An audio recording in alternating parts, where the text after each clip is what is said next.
Hello, it's David Allen and you are watching Sporting Icons.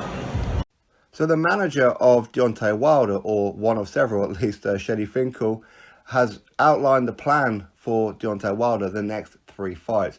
And they will be Luis Ortiz, Tyson Fury, Anthony Joshua. Now, first of all, what I have to say about this one is loads of people were moaning, loads of people were being quite critical. I wasn't one of them, but people have been critical over Joshua negotiating with Dillian Whyte. Their reason being, we've already seen that fight. Yeah, we've seen that fight 3 to 4 years ago. But people have like a bit of an issue with that rematch. People would be fine with it if Dillian had got hold of Wilder, got the WBC belt, and then went for undisputed. People won't have an issue with that whatsoever. Dillian Whyte recognises that. But the same people who are moaning about that rematch happening are perfectly okay with Wilder versus Ortiz. Why is that? I don't understand. When Wilder versus Ortiz was only 1 year ago.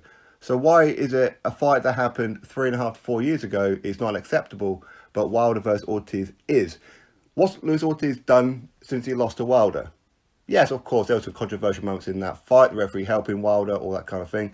But we've already seen that fight. Luis Ortiz has fought who? Razvan Kajanu, Travis Kaufman, and Christian Hammer. Ooh, that puts you back in line, doesn't it? It don't make no sense to me whatsoever. It really doesn't. Especially when Luis Ortiz was offered multi-millions to take on Joshua and he didn't want to do that. But he's quite happy to go fight Wilder again for what? 500 grand to $1 million? It doesn't make sense. But anyway, that is the plan. So Luis Ortiz, we're just going to have to accept that this is what the fight's going to be next. Which is why Luis Ortiz was in the ring after Wilder defeated Dominic Brazil. Pretty obvious, right? You can't hide behind anybody. In fact, I told everybody this about 2 or 3 weeks before that fight happened. So anyway, so Luis Ortiz next, then Tyson Fury, then Anthony Joshua. Now here is where the real conundrum's going to happen.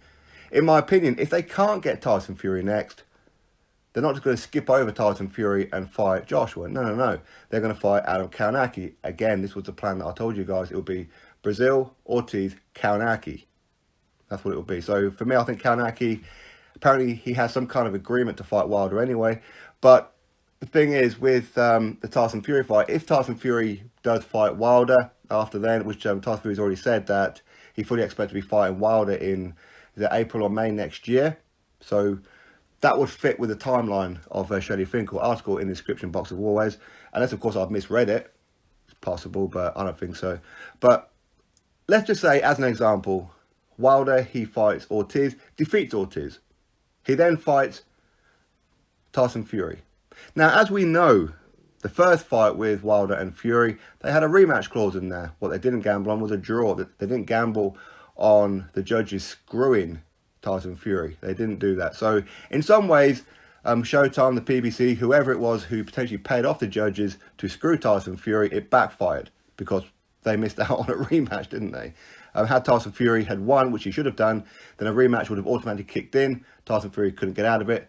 Big money, right? But listen, they dropped the ball. It was more important to keep the belt around the waist of Wilder than it was to do the right thing. But the point is, they had a rematch. No matter who won, who drew. A draw, as I said, put a real spanner in the works. But if Wilder won, there'll be a rematch. If Tyson Fury won, there'll be a rematch. So doing it again with Tyson Fury, as we know, when they were negotiating again before Tyson Fury pulled out of the rematch, Shelly Finkel said, we offered Tyson Fury 2 fights. So that's probably what they're going to do again, right? Is there anything for me to think that wouldn't happen? So it's not as straightforward. It's, in my opinion, how it's going to be is Luis Ortiz, Tyson Fury, and if he's still champion, then Joshua. So for me, in my opinion, it's not going to be Anthony Joshua, the 3rd fight in.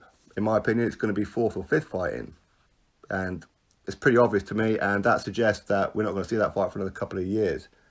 So anybody who wants undisputed, I think we're just going to have to accept it ain't going to happen. And I wouldn't be at all surprised if Joshua, if Tyson Fury, or if Wilder, or Dillian Whyte, if any of these guys were to take a loss between now and, the next 2 or 3 years.